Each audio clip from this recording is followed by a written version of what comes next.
Bon vendredi les pirates, j'espère que vous allez bien, moi ça va bien. On continue de parler du chantage affectif. Peut-être que votre conjoint vous fait du chantage affectif avec la maison, avec les enfants, etc.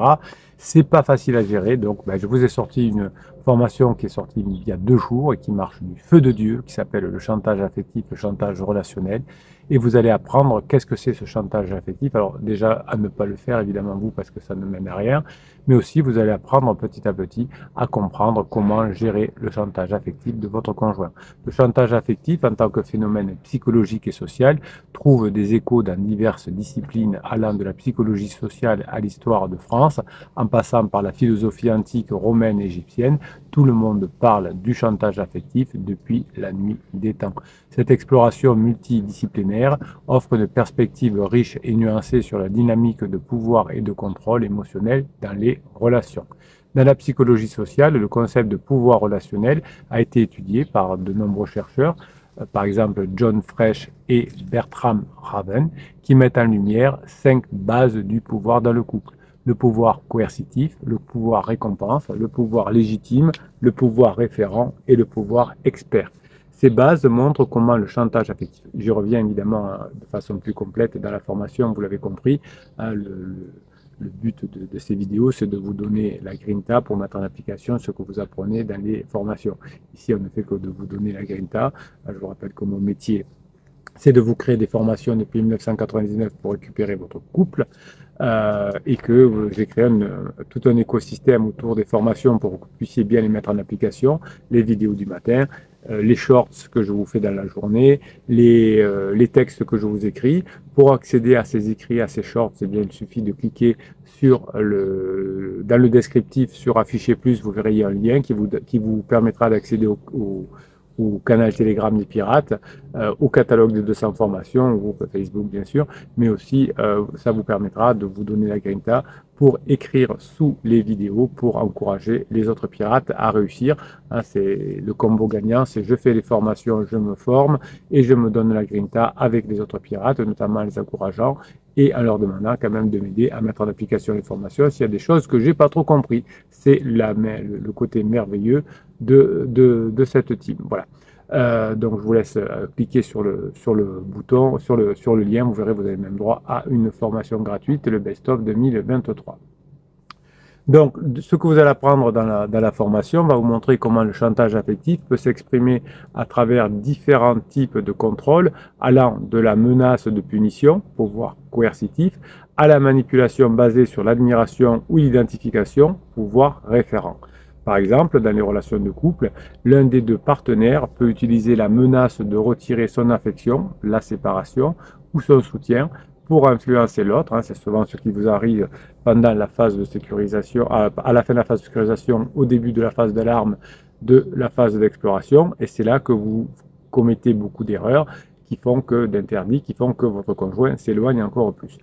L'histoire de France, d'ailleurs, nous offre des exemples marquants de chantage affectif dans les relations personnelles et politiques. Si on prend des cas très connus, comme le cas de Napoléon Bonaparte et de Joséphine de Beauharnais, Napoléon, bien qu'éperdument amoureux de Joséphine, utilisait souvent la menace de l'abandon ou de la rupture pour maintenir une forme d'emprise sur elle. Évidemment, Joséphine n'était pas une pirate, elle n'avait pas encore accès aux formations pour se faire aider. Joséphine était consciente de l'importance de son rôle dans la vie de Napoléon. Elle manipulait également ses sentiments pour préserver sa position, donc ce n'était pas un couple très safe. Leur relation tumultueuse illustre comment le chantage affectif peut se manifester même parmi les figures historiques les plus puissantes où les émotions sont utilisées comme des armes pour conserver le contrôle. La philosophie antique romaine, en particulier les enseignements des stoïciens, comme Sénèque notamment, offre des insights précieux sur la manière de répondre au chantage affectif. Je vais vous détailler ça dans la formation, vous avez bien compris. Sénèque, dans ses lettres à Lucilius, insiste sur la maîtrise de soi et sur la liberté intérieure. Il soutient que le véritable pouvoir réside dans l'indépendance de l'esprit, indépendamment des influences extérieures. Face au chantage affectif, adopter une posture stoïque, vous avez d'ailleurs une formation complète sur la philosophie antique et sur les stoïques, implique de renforcer sa résilience émotionnelle, de cultiver un détachement sain avec des manipulations externes inexistantes, et ça va vous permettre, en tout cas ce que vous allez apprendre dans la formation, de vous concentrer sur la cultivation de la vertu, sur la culture de la vertu, hein, culture, allez, cultivation, culture, et de l'intégrité personnelle. Ben oui, là ça vous a mis un stop de réflexion. Qu'est-ce qu'il dit? Cultivation, culture. La philosophie égyptienne nous a beaucoup parlé également de chantage relationnel. Bon, on est moins documenté, hein, évidemment, sur la philosophie égyptienne, mais on a des leçons significatives. Les maximes de Ptahhotep, pas facile à dire, pas facile à dire. Ptahhotep. Ptahhotep. Eh oui, c'est un ancien vizir égyptien qui mettait en avant les principes de justice et de rectitude dans les relations humaines. Et oui, toutes les religions et toutes les philosophies parlent de justice et de rectitude, donc je ne vois pas pourquoi vous ne pourriez pas vous aussi avoir de la justice, de la rectitude dans votre couple. En tout cas, si vous vous montrez que vous êtes un stoïque et que vous êtes léger, eh bien il n'y a aucune raison que vous ne puissiez pas récupérer votre conjoint. Ptahhotep conseille de traiter les autres avec équité et de se méfier des comportements manipulateurs. Vous voyez, chez les Égyptiens, on en parlait déjà. Dans ce contexte, le chantage affectif est perçu comme une violation de l'équilibre et de la justice dans les relations, d'où l'intérêt de savoir mettre fin, évidemment, à cette forme de chantage. L'enseignement égyptien encourage la recherche de l'harmonie et le refus de céder aux pressions manipulatrices, soulignant l'importance de maintenir un équilibre moral et éthique. Pour illustrer ces principes de manière pratique, vous pouvez faire 3 types d'exercices qui sont inspirés de la philosophie antique, le journal stoïque notamment. Chaque jour, vous pouvez écrire une réflexion sur une situation que vous avez ressentie, ou que vous avez ressenti dans du chantage affectif, et vous allez analyser cette situation à la lumière des enseignements de Sénèque, que vous retrouverez dans la formation sur les stoïques, en identifiant comment vous pouvez cultiver une indépendance émotionnelle et une résilience intérieure face à ces manipulations. Il y a un exercice que j'aime bien, que j'appelle l'exercice de la balance égyptienne. Vous allez dessiner une balance et vous allez inscrire sur chaque plateau les comportements justes et injustes que vous avez observés dans votre relation ces derniers temps. Utilisez cette balance comme guide pour évoluer et rééquilibrer vos interactions en favorisant l'équité et la justice dans vos réponses au chantage affectif. Je vous conseille aussi un 3e exercice qui est complémentaire aux nombreux exercices que vous trouvez dans la formation, que vous retrouvez en descriptif de la vidéo ou là où il y a marqué afficher plus. Inspiré des travaux de French et de Raven, vous allez dessiner une carte des différents types de pouvoirs dans votre relation. Vous allez identifier les bases du pouvoir que vous et votre partenaire utilisez, coercitif, récompense, légitime, référent et expert. Et vous allez réfléchir aussi à des moyens de redéfinir ces dynamiques pour favoriser des interactions plus équilibrées et plus respectueuses. En combinant ces exercices avec une compréhension profonde et des exemples historiques et philosophiques, vous allez apprendre à naviguer dans un terrain complexe du chantage affectif, avec cette fois, grâce à la formation, une perspective enrichie et une stratégie qui va être beaucoup plus holistique. Ces approches vont vous aider non seulement à reconnaître et à répondre aux manipulations émotionnelles, mais aussi à cultiver des relations plus saines et équilibrées, fondées sur le respect mutuel de l'intégrité personnelle. Vous savez aussi que la littérature vous a beaucoup inspiré dans cette façon d'être en couple, et évidemment la littérature mais aussi le cinéma vous aide beaucoup à comprendre le chantage relationnel, le chantage affectif.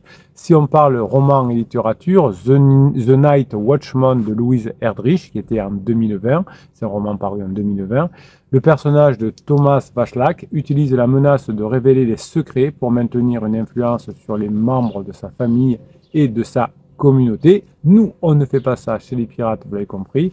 La manipulation affective, bien que souvent justifiée par des nobles intentions, vous avez des coachs qui vous conseillent même de faire des silences radio ou des manipulations type fume je te suis, c'est pas des nobles intentions, hein. Si vous voulez récupérer votre conjoint, ça va pas fonctionner comme ça.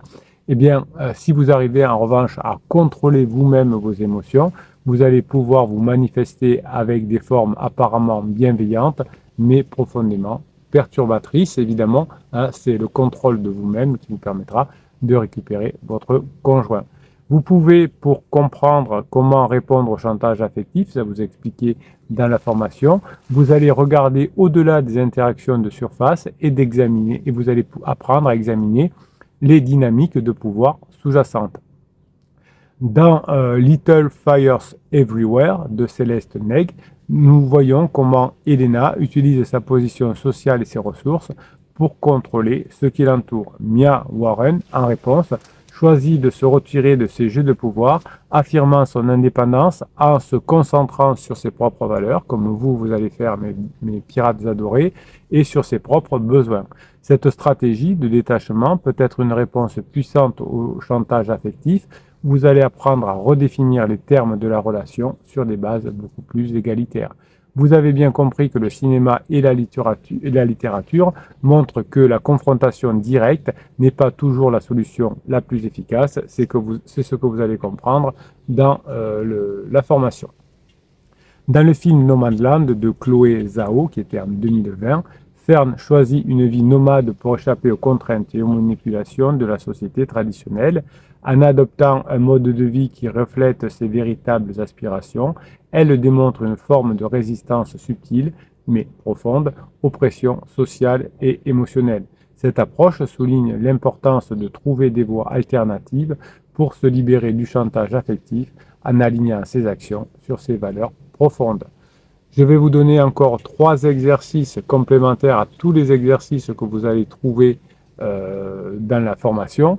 L'exercice de la déclaration d'indépendance émotionnelle. Vous allez vous écrire une lettre à vous-même, pas à votre conjoint, et vous allez affirmer dans cette lettre votre droit à la liberté émotionnelle.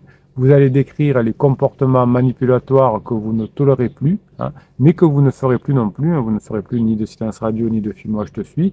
Et une fois que vous aurez repéré le chantage affectif de votre conjoint, vous pourrez mettre avec votre nouveau savoir des limites que vous vous engagez à respecter. Vous allez pouvoir vous engager dans une activité artistique ou créative qui vous passionne, mais que votre partenaire ne partage pas, que ce soit la peinture, l'écriture, la musique, et vous allez utiliser cette activité pour renforcer votre identité individuelle, mais aussi avoir des choses à raconter à votre conjoint et à vos amis. Un autre exercice que j'aime bien, c'est la cartographie des relations. Vous allez dessiner un schéma de votre réseau de soutien personnel, où vous allez inclure les pirates, bien sûr, mais les amis, la famille et les mentors. Identifier les relations qui vous apportent du soutien inconditionnel, comme le fait le capitaine, et celles qui impliquent des échanges de pouvoir, comme vous le conseille votre coach, ou comme veut vous y amener votre conjoint.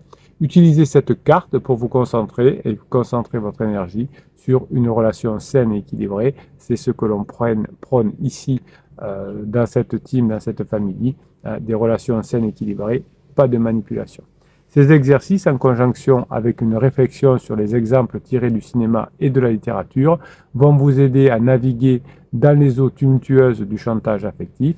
Tout ça va vous offrir des moyens de renforcer votre autonomie émotionnelle, de redéfinir votre relation sur des bases plus équilibrées et de trouver des solutions créatives et personnelles aux défis de la manipulation affective.